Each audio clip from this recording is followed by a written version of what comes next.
The only thing we can be sure of about the future is that it will be absolutely fantastic. 5, 4, 3, 2, 1.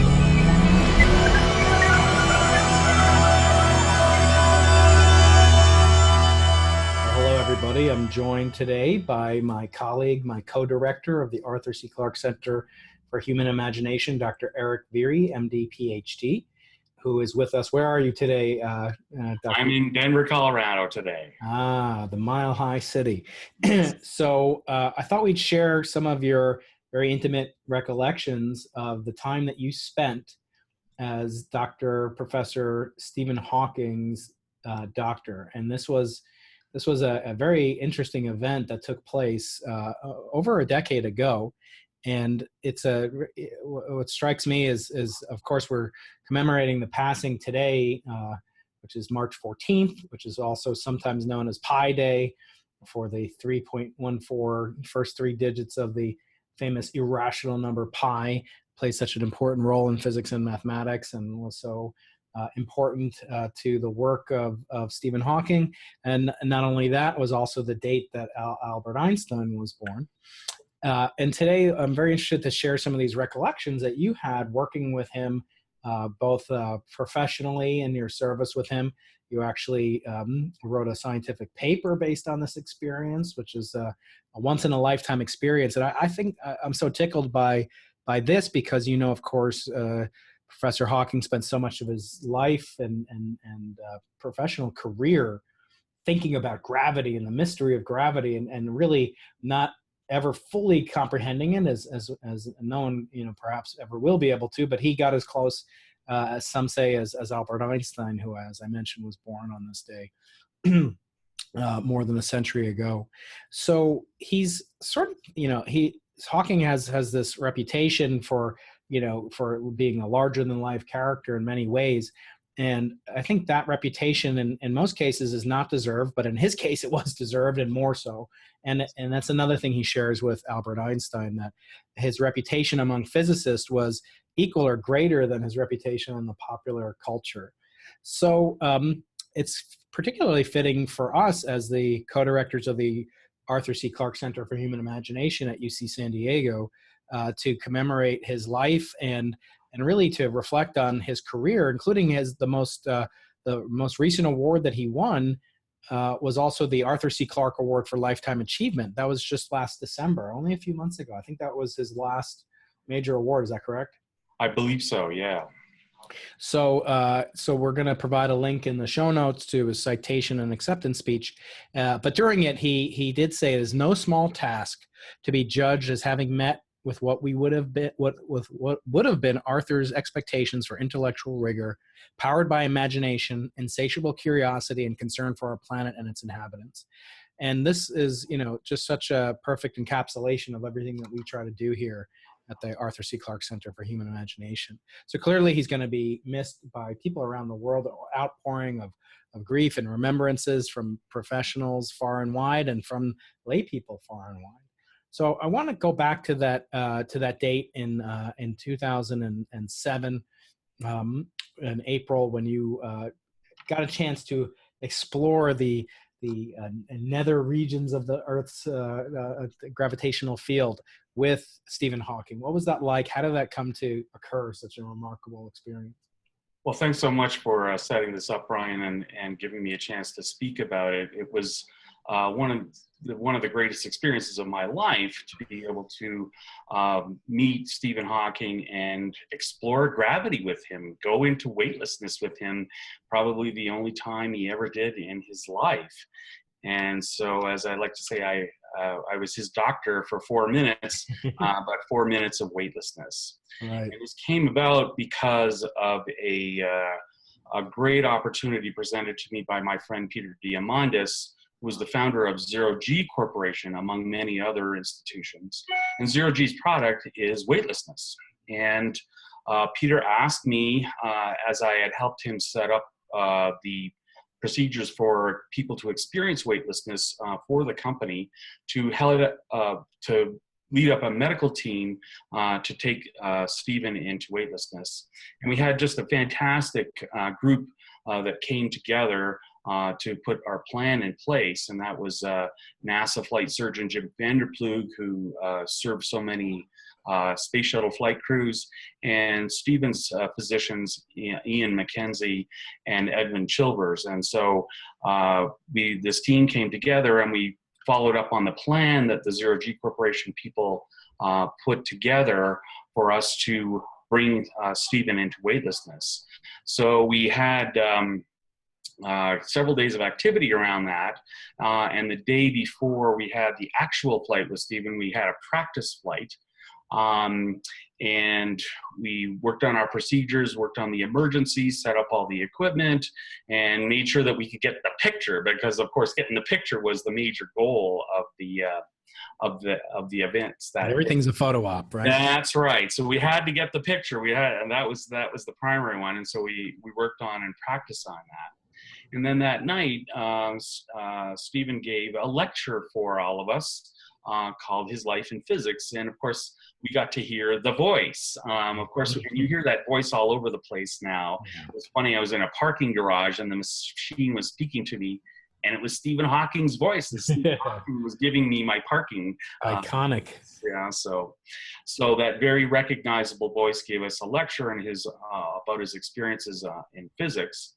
And then the next day we had the actual flight, which happened at the Kennedy Space Center, where we used the same runway that the space shuttles landed on, and the Zero G aircraft was brought in, and we loaded up all the physicians and the support staff, and of course Professor Hawking and his assistants, and took off out over the Atlantic. So it was just a great flight, and we had a plan. So as I said, the first goal was to get one parabola in the picture, and everybody would be thumbs up, and that would be good. And if we thought everything was okay, maybe we would do some more parabolas. Because you understand the way that we create weightlessness with Zero G is that this airplane flies up to 32,000 feet. So about 6 miles up. I'm a mile up here. They go up about 6 miles. But then in 30 seconds, we drop back down to 24,000 feet. We drop about 2 miles in 30 seconds.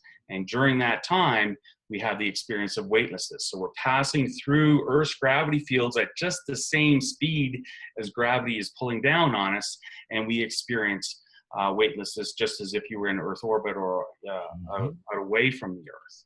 Unfortunately, the price for going down like that so fast is that you got to go back up again. And so at the bottom, the plane pulls out, and you experience an interval of hypergravity, about 1.8 times your weight. So what you do is you lie down on the floor, and if you try and lift your arms and legs up, you feel they're double their normal weight. And so of course, for Professor Hawking, who had spent decades in his wheelchair, that was really the risky time in our flight. So we had to make sure that we had him down safely on the floor. We had a specially configured couch set up so that he would be comfortable during those pullouts. And then the medical team was all around, and we were monitoring him in real time and making sure that he was okay. And then if we got the 4 thumbs up, then we would say, okay, we could do one more parabola, and then we would do another one. So the flight plan was for 6 parabolas if everything was going okay. So at the end of the 6 parabolas, Stephen was communicating to his assistants, who can read his facial expressions. He wasn't wearing his computer interface then. And so they can tell what he needs and what he wants. And he says, no, I want to keep going. I want more. I want to keep going.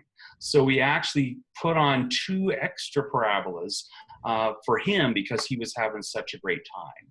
Wow. And you can just see it in his face in the pictures and the video from that flight.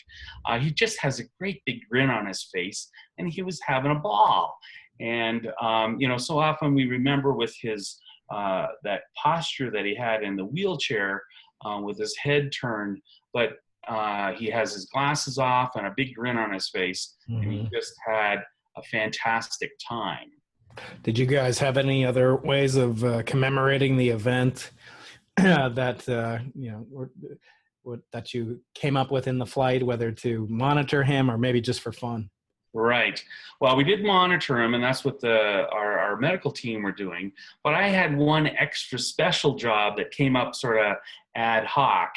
During our practice flight, a quick-minded passenger noted a bowl of fruit with an apple in it. Uh-oh. And so, of course, you remember that Stephen was the Lucasian professor of physics at Cambridge University, the very same chair of professorship chair that Isaac Newton held at Cambridge.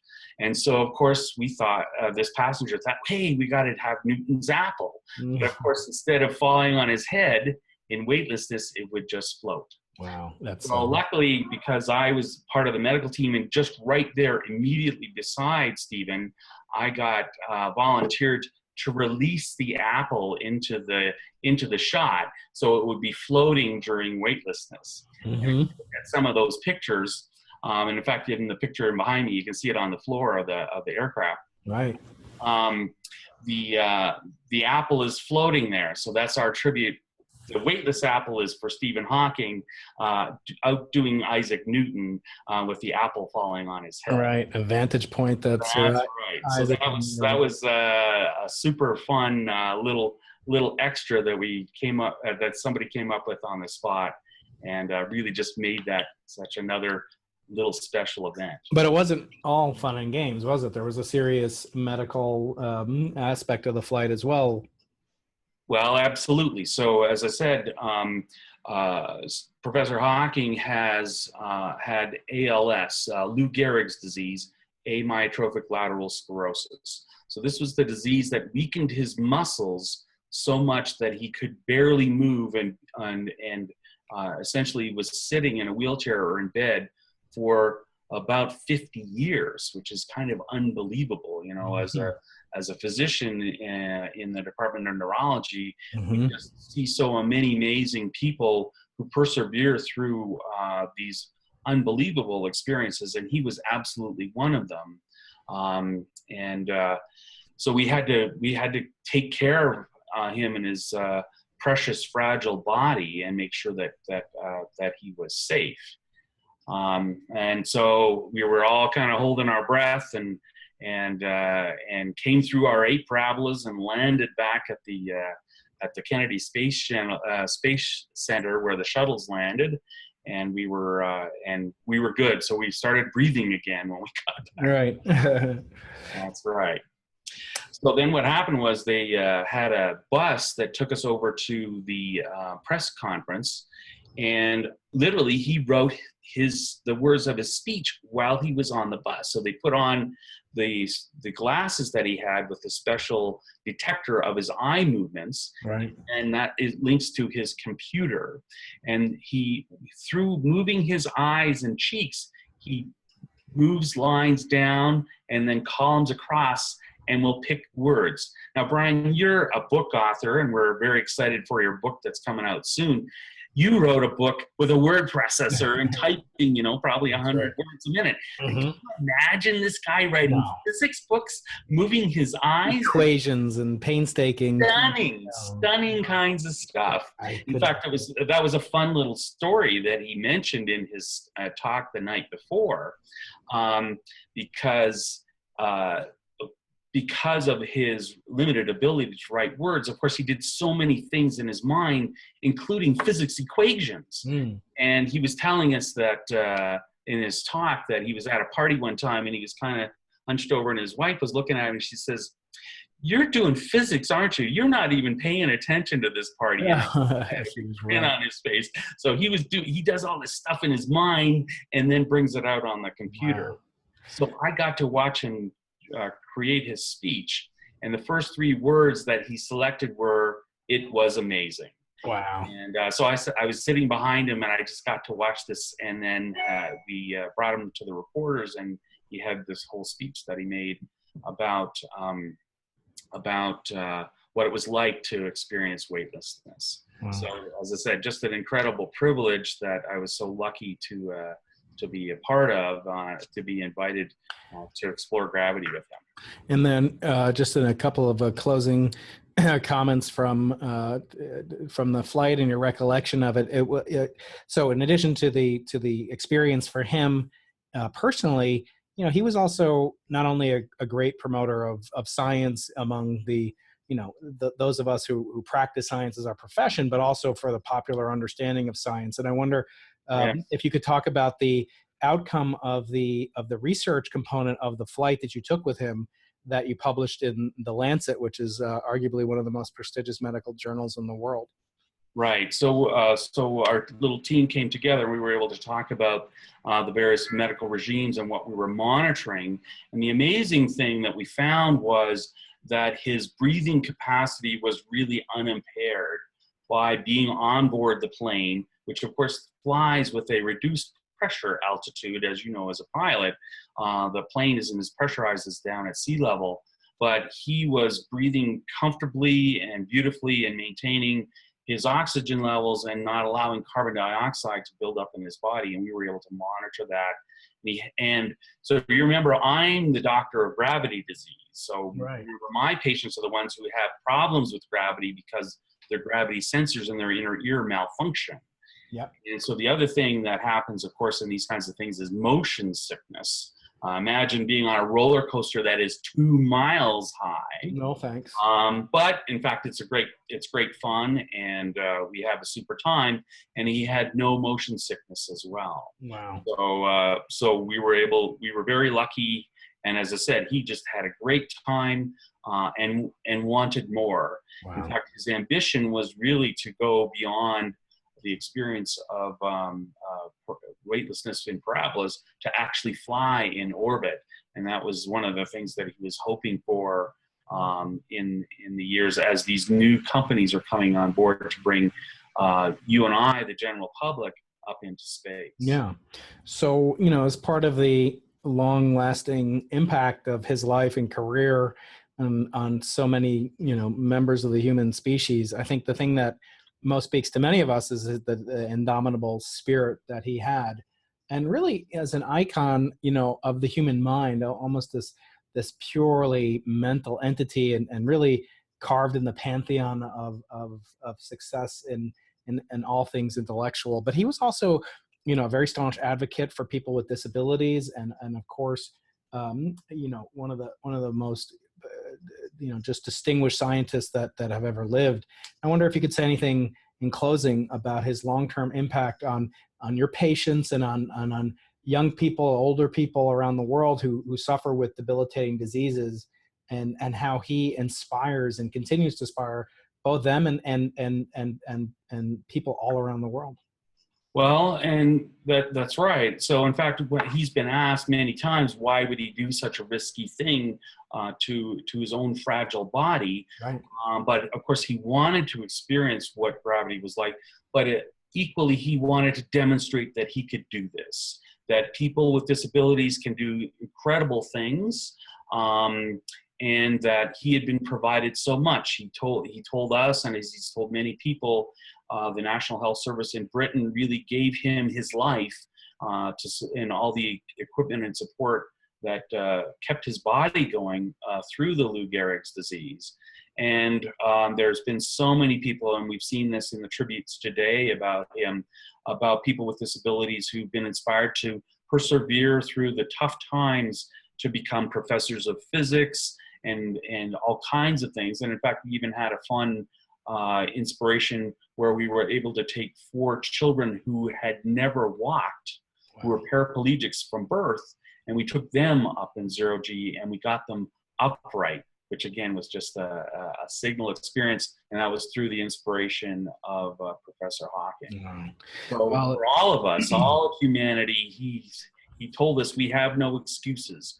Right. No limitations. Right. That's the most indelible impression he left on everybody. So, Erik, what a remarkable experience you got to have. And I know you kept up with Professor Hawking for years, and Yes. It's with sadness that we have to commemorate his passing, but we do look forward to reaping the benefits of this giant intellect in the decades to come. Well, and with joy. And so you as a cosmologist, perhaps better than almost any of us, understand his contributions to physics. And I think that will really ring through eternity from humanity. So it's with sadness, but also with joy for the so many amazing things that he did. So thank you so much for the chance to talk about it. Thank you, Erik. Thank you so much for sharing these recollections. The only thing we can be sure of about the future is that it will be absolutely fantastic. 5, 4,